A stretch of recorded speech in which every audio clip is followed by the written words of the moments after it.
Hi everyone, welcome back to my channel. तो आज के वीडियो में हम डिस्कस करने वाले हैं कि प्रेगनेंसी के दौरान करवा चौथ का व्रत कैसे करें और अगर आप कर रही हैं तो आपको किन किन चीज़ों का खास ख्याल रखना है।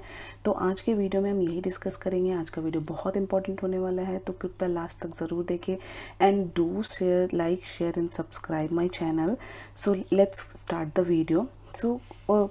करवा चौथ हर साल कार्तिक महीने में पड़ता है और अगर आप प्रेग्नेंट हैं, क्योंकि प्रेगनेंसी 9 महीने की होती है, तो इट इज़ पॉसिबल कि आपकी प्रेगनेंसी के दौरान या फिर ये व्रत पड़ सकता है या फिर आपके डिलीवरी के कुछ महीने बाद ये व्रत पड़ सकता है। तो अगर आप ब्रेस्ट फीडिंग मॉम हैं और अगर आप प्रेग्नेंट हैं तो इस तरह का व्रत को कैसे करना है, क्योंकि मेरी भी प्रेगनेंसी है और मेरे प्रेगनेंसी का सेकेंड ट्राइमेस्टर चल रहा है और ये व्रत मैं करने जा रही हूँ। तो इसलिए मैंने सोचा कि लेट्स क्रिएट अ वीडियो कि जिस तरह, क्योंकि आप जब पहली बार माँ बन रहे होते हो तो आपको हर चीज़ को लेकर थोड़ी बहुत दुविधा होती है, थोड़ा बहुत कन्फ्यूजन होता है, एक्साइटमेंट होता है कि मुझे किन चीज़ों को कैसे करना है और किन चीज़ों का ध्यान रखना है। तो इस चीज़ों को दूर करने के लिए मैंने सोचा एक वीडियो बनाते हैं। तो so let's get start this video. पहली चीज़ जो आपको ध्यान रखनी है वो ये है कि अगर आप फर्स्ट और सेकेंड ट्राइमेस्टर में हैं तो सबसे पहले कोई भी व्रत करने से पहले आप अपने डॉक्टर को कंसल्ट करें। आप अपने डॉक्टर को पूछें कि क्या आपकी प्रेगनेंसी नॉर्मल है। अगर आपकी प्रेगनेंसी बिल्कुल नॉर्मल है तो आप ये व्रत कर सकती हैं।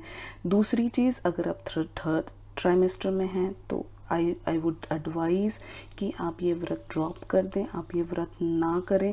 और अगर करना है, आपके यहाँ अगर ऐसी प्रथा है कि आप ये व्रत छोड़कर नहीं कर सकती हैं, तो मैं सजेस्ट करूँगी कि आप थोड़ा सा कस्टमाइज़ कर लें इस व्रत को और डॉक्टर को पहले कंसल्ट करें कि क्या आप ये कर सकती है, क्योंकि लास्ट ट्राइमेस्टर जो होता है वो आपके और आपके बेबी पे के लिए बहुत ख़ास टाइम होता है, बहुत इम्पॉर्टेंट 3 मंथ्स होते हैं।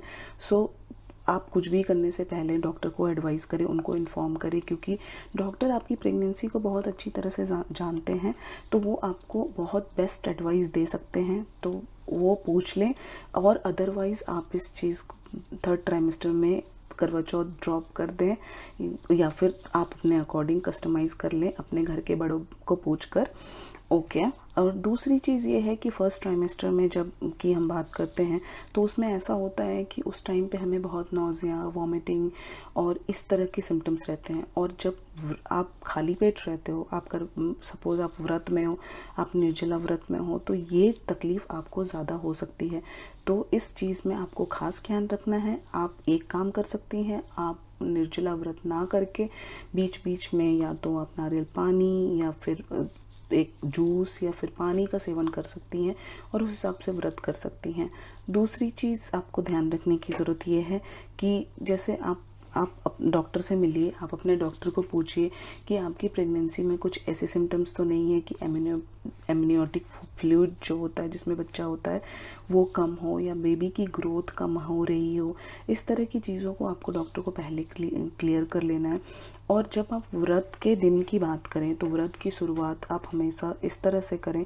आप सुबह अगर सरगी खा रही हैं, सरगी में आप ऐसी चीज़ों का सेवन करें जिससे आपकी एनर्जी पूरे दिन बनी रहे और आपको इतना एग्जॉस्टिव फील ना हो। तो मैं सजेस्ट करूँगी कि आप सर्गी में हाई प्रोटीन और हाई फाइबर डाइट लें। जैसे आप कोकोनट वाटर ले सकती हैं, आप बनाना ले सकती हैं, फ्रूट्स ले सकती हैं। ज़्यादा मीठी चीज़ और ज़्यादा तीखी चीज़ों को अवॉइड करें, नमकीन चीज़ों को ना खाएं, क्योंकि अगर आप नमकीन चीज़ें खाती हैं तो आपको दिन में प्यास लग सकती है, आपको पानी डिहाइड्रेशन हो सकती है। तो इन चीज़ों को अवॉइड करें। दूसरी चीज़, अगर आप मीठा खाते हैं तो आपको सडन एनर्जी मिलेगी, आपको कुछ घंटे एनर्जी बहुत अच्छी फील होगी, लेकिन ऐसा हो सकता है कि वो बहुत फ्रूट्स वगैरह या स्वीट चीज़ें, डेयरी प्रोडक्ट, ये जल्दी डाइजेस्ट होने के बाद आपको एम्प्टी फील हो सकता है। तो बेहतर है कि आप नॉर्मल फूड लें और फ्रूट्स, नारियल पानी, ताकि आपकी एनर्जी बनी रहे और डिहाइड्रेशन नहीं फील हो। ये चीज़ें कंपलसरी लें और नमकीन और मीठी चीज़ें ना लें। फिर उसके बाद दिन के टाइम अगर आप व्रत कर रही हैं, अगर आप निर्जला कर रही हैं, तो आप सो जाएं। मैं जानती हूँ व्रत के टाइम सोने आपके लिए मना किया जाता है, आप करवा चौथ के व्रत में नहीं सो सकती, लेकिन आपकी सिचुएशन अलग है, आप नॉर्मल डेज़ में नहीं हैं, इसलिए ये चीज़ें थोड़ा आप कर सकती हैं। आप सो जाइए ताकि आपकी एनर्जी बनी रहे। आप शाम को उठकर पूजा कर कर आरती कर कर आप उस चीज़ को, आप कुछ जूस ले सकती हैं, आप चाय ले सकती हैं, इन चीज़ों का सेवन आप कर सकती हैं। ऐसा नहीं है कि निर्जला व्रत आप चांद देख कर ही, चांद की आरती कर कर ही तोड़ें। थोड़ा बहुत आप कस्टमाइज़ कर सकती हैं व्रत। अगर आपके घर में अलाउ नहीं है तो आप ये सोचें, आपके लिए आपके बेबी और आपकी हेल्थ सबसे इम्पॉर्टेंट है, तो वो चीज़ें कर सकती हैं आप। दूसरी चीज़ें ये हैं कि जब आरती हो जाती है शाम की, तो आप उसमें कुछ जूस वगैरह ले सकती हैं। और अगर आपको ऐसा फील हो रहा है कि आप डिहाइड्रेट हो रही हैं, या आपके पेट में कहीं पेन हो रहा है, या फिर आपको डिजीनेस फील हो रहा है, तो कृपया मेरा एडवाइस ये है कि कृपया आप उस व्रत को वहीं पर तोड़ दें और वहीं पे आप पूजा विधि करके कुछ सेवन करें, फ्रूट्स खाएं, पानी पिएं, जूस पिएं। ये चीज़ें आपके हेल्थ के लिए और आपके बेबी के लिए बहुत इम्पॉर्टेंट है, तो इतना आप कर सकती हैं, ये चीज़ें आप कर सकती हैं। उसके बाद आप जब चांद की आरती होती है और चांद की आरती के बाद जब भोजन का टाइम आता है, तो ऐसा नहीं है कि आप तुरंत बहुत हेवी चीज़ें खा लें।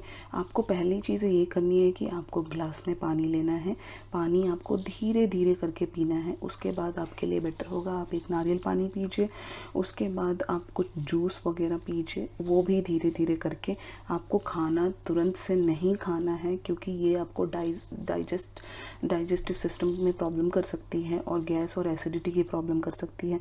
तो आई वुड एडवाइज़ कि आप पूजा करके, चांद की आरती करके कुछ समय के लिए आप जूस पीजिए, नारियल पानी पीजिए, धीरे धीरे ड्रिंक करिए। और उसके बाद आप 10 मिनट, 15 मिनट, या how much time you want to take, आप लेकर उसके बाद आप भोजन करें। और उसके बाद उसमें भी भोजन में ज़्यादा ऑयली चीज़ें ना खाएं, ज़्यादा तला भुना चीज़ें ना खाएं। वो चीज़ें, क्योंकि आप दिन भर से भूखी हैं, तो रात में वो आपको डाइजेस्ट होने में प्रॉब्लम कर सकती है और आपको सीने में जलन, गले में जलन हो सकता है। तो इसलिए मेरी एडवाइस ये है कि आप इस तरह से व्रत करें। और सबसे इम्पॉर्टेंट चीज़, अगर आपको किसी भी तरह की दिक्कत हो रही है व्रत करने में या दिन भर में, तो कृपया उस व्रत को वहाँ पर भगवान का नाम लेकर आप उस व्रत पे वहाँ पानी पी लीजिए, कुछ फ्रूट्स खा लीजिए। आप फ्रूट्स खा के कर सकती हैं, ऐसी ज़रूरी बात नहीं है कि आपको करवा चौथ निर्जला ही करना है। मैं बार बार बोल रही हूँ, आपके और आपके स्वास्थ्य और बच्चे के स्वास्थ्य से बड़ी चीज़ कुछ भी नहीं है। तो आप अगले साल भी ये व्रत कर सकती हैं, जैसे आपका मन चाहे। लेकिन अभी के लिए फ़िलहाल अपनी प्रेगनेंसी पे फोकस करें, अपनी चीज़ों पे, क्योंकि वो जब बच्चा पेट में होता है तो वो जो एमनियोटिक फ्लूइड में है उसको वो प्रॉपर चाहिए, ब्लड प्रॉपर चाहिए, ऑक्सीजन प्रॉपर चाहिए। तो ऑक्सीजन, अगर आप पानी नहीं पीती हैं तो वो एमनियोटिक फ्लूइड कम हो सकता है, ऑक्सीजन की कमी हो सकती है, आपके गले में जलन हो सकती है, आपकी सांसें फूल सकती हैं, आपको डिहाइड्रेशन की प्रॉब्लम हो सकती है, आपको कॉन्स्टिपेशन की प्रॉब्लम हो सकती है। तो इन चीज़ों को अवॉइड करने के लिए थोड़ा सा कस्टमाइज़ कर ले व्रत, अगर आप चाहते हैं तो। अदरवाइज़ फिर आपको दिक्कत हो सकती है, आपके बच्चे को दिक्कत हो सकती है। और सबसे पहली चीज़, कुछ भी करने से पहले do inform your doctor. And so या एंड अगर आपको ये इन्फॉर्मेशन पसंद आई हो, ये वीडियो पसंद आई हो, तो प्लीज़ लाइक करें and subscribe my channel. Bye bye, take care.